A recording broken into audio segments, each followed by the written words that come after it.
नमस्कार साथियों, सत्य की खोज में आपका स्वागत है। दोस्तों, वीडियो शुरू करने से पहले आपसे कहना चाहूँगा कि अगर अभी तक आप लोगों ने हमारे चैनल को सब्सक्राइब नहीं किया है तो सबसे पहले लाल वाले बटन पर क्लिक करके चैनल को सब्सक्राइब कर लीजिए और बेल आइकन को दबा दीजिए, जिससे हम जो भी वीडियो बनाएंगे सबसे पहले आपको मिल जाएगा। साथ ही साथ एक गुजारिश और करना चाहूँगा कि आप लोग अगर चाहते हैं कि हमारा काम यूँ ही चलता रहे और आप लोगों को नई से नई जानकारी मिलती रहे और हमारी टीम जगह जगह पर जा करके आप लोगों को लाइव दिखा सके कि यहाँ पर किस तरीके से बौद्ध विरासत के साथ धांधली हो रही है, तो आप लोग हमें फाइनेंशियली सपोर्ट भी कर सकते हैं, जिससे हमारा काम परस्पर चलता रहेगा। और फाइनेंशियली सपोर्ट ना करने के कारण ही हमारा काम अभी रुक गया था बीच में, जिसकी वजह से हमारी वीडियोज़ आप लोगों के बीच में नहीं आ पा रही थी। लेकिन फिर भी आप लोगों के बीच में मैं लेकर के आया हूँ। आप लोगों से गुजारिश, आप हमें फाइनेंशियली सपोर्ट ज़रूर करें। आप फाइनेंशियली सपोर्ट कुछ भी कर सकते हैं। फाइनेंशियली सपोर्ट करने के दो तरीके हैं, या तो आप सामने दिए गए या तो आप लोग सुपर थैंक्स का प्रयोग करके आप हमें फाइनेंशियली सपोर्ट दे सकते हैं, या सामने दिए गए QR कोड को स्कैन करके आप हमें फाइनेंशियली सपोर्ट दे सकते हैं, जिससे हम आप लोगों तक पूरी से पूरी जानकारी पहुंचा सकेंगे और अच्छी से अच्छी जानकारी आप लोगों के बीच ला करके दे सकेंगे। साथियों, तो आज हम बात करने वाले हैं यहाँ पर बहुत बड़े मंदिर के बारे में, जिसका नाम है केदारनाथ, जो कि शैव पंथ के द्वारा स्थापित केदारनाथ मंदिर है, उसके रहस्य के बारे में। तो आपसे गुजारिश है, वीडियो को बिल्कुल स्किप मत करिएगा और वीडियो को पूरा देखिएगा। बहुत ही दमदार वीडियो होने वाला है। तो आप लोग वहाँ पर देखें किस तरीके से बुद्ध के साथ में वहाँ पर छेड़खानी और बुद्ध के साथ में अत्याचार हो रहा है। तो आपसे गुजारिश है, वीडियो को स्किप बिल्कुल मत करिएगा और वीडियो को पूरा देखिएगा। तो आइए शुरू करते हैं।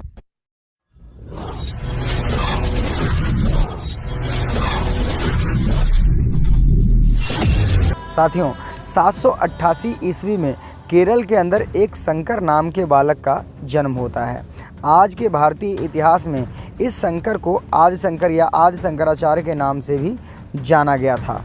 ये सभी अवलोकितेश्वर मुद्रा वाली बुद्ध की मूर्ति से प्रभावित होकर अपना अलग संप्रदाय बनाते हैं, जिसका नाम वे शैव पंथ रखते हैं।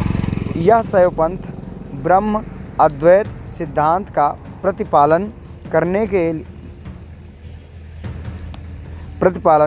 करते हुए कार्य करता है, जिसमें माना जाता है कि ब्रह्म सत्य, जगत मिथ्या है, यानी यह सृष्टि को बनाने वाला सिर्फ अलौकिक ब्रह्म है, बाकी सभी जानकारियां मिथ्या हैं। यानी पूर्व से सृष्टि निर्माण से लेकर के सभी बातों को प्राकृतिक प्रदत्त वाली मान्यता के स्थान पर अब अलौकिक ब्रह्म प्रदत्त मान्यता का रूप दिया जाने लगा। अवलोकितेश्वर बोधिसत्व का साक्ष्य आपके सामने है, जिसको आदि शंकर ने अपने शैव पंथ से जोड़ते हुए स्थापित किया था।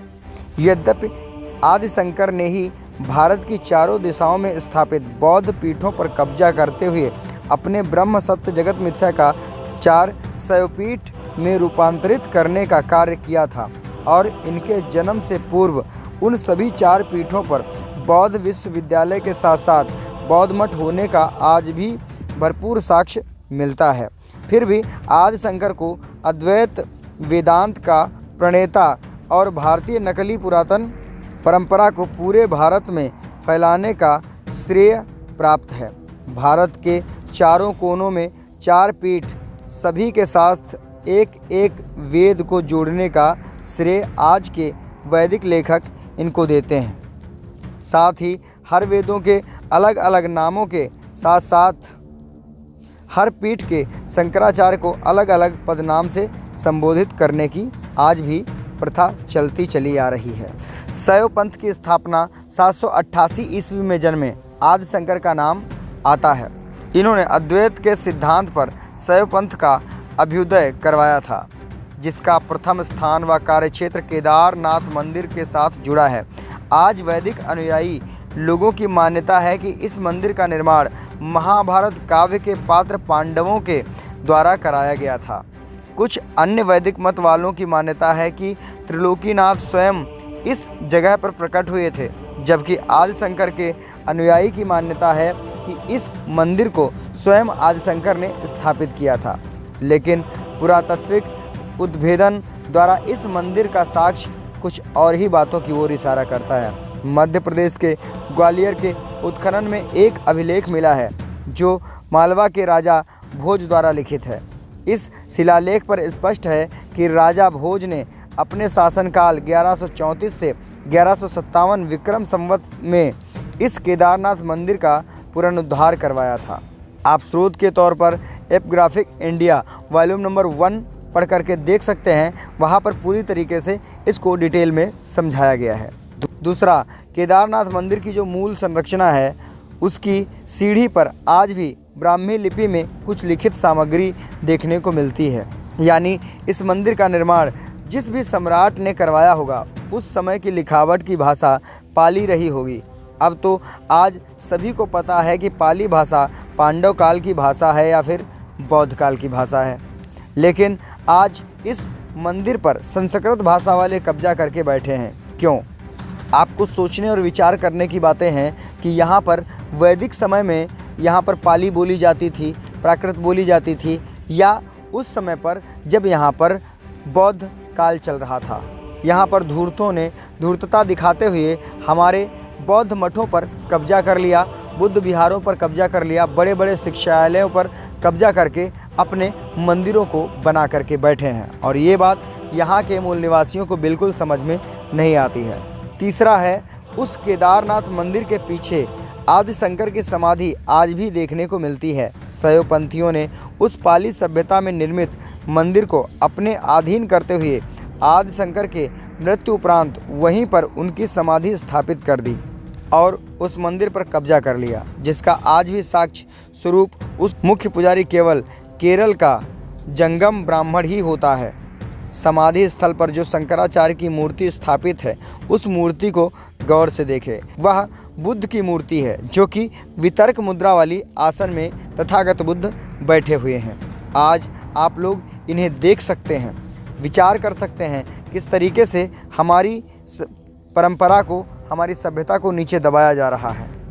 आप जब चित्र को देखते हैं तो सामने पता चलता है कि ये जो प्रतिमा है किसी आदि शंकर की प्रतिमा नहीं है, ये मार्गदाता तथागत गौतम बुद्ध की प्रतिमा है।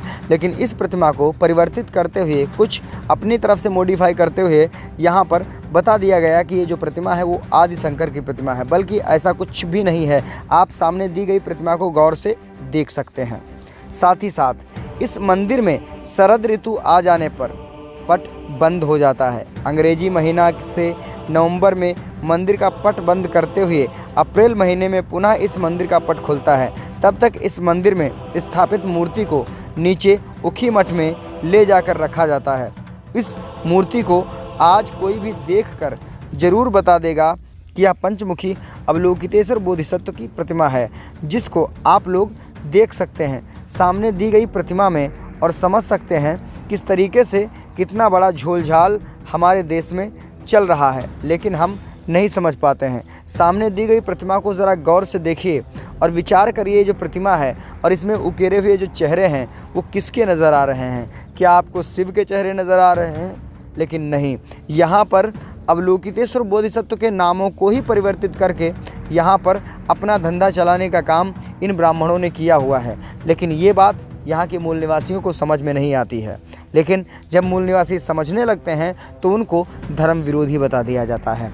आप स्क्रीन पर देखिए और विचार करिए किस प्रकार से यहाँ पर तथागत बुद्ध की विरासत के साथ छेड़खानी हो रही है, उनकी विरासत को नीचा दिखाया जा रहा है। तो साथियों, आप लोगों को सोचना है, आपको विचार करना है किस तरीके से आपको अपनी विरासत बचानी है और किस तरीके से आप अपनी विरासत बचा सकते हैं। गुजारिश यही है, इन वीडियोज़ को अन्य लोगों में शेयर करिए और जिससे अन्य लोगों को भी पता चल सके कि आपकी विरासत के साथ हो क्या रहा है, हमारी विरासत के साथ हो क्या रहा है, इस दुनिया की महत्वपूर्ण विरासत के साथ हो क्या रहा है। तभी लोग इसके खिलाफ एक्शन ले पाएंगे। आपसे गुजारिश है, इस वीडियो को अन्य लोगों में शेयर करिए। ऐसे ही वीडियो पाने के लिए तुरंत हमारे चैनल को सब्सक्राइब कर लीजिए, जिससे हम जो भी अन्य जानकारी लेकर के आएंगे आपको सबसे पहले नोटिफिकेशन मिल जाएगा। मिलते हैं अगले वीडियो में, तब तक के लिए बाय बाय, टेक केयर।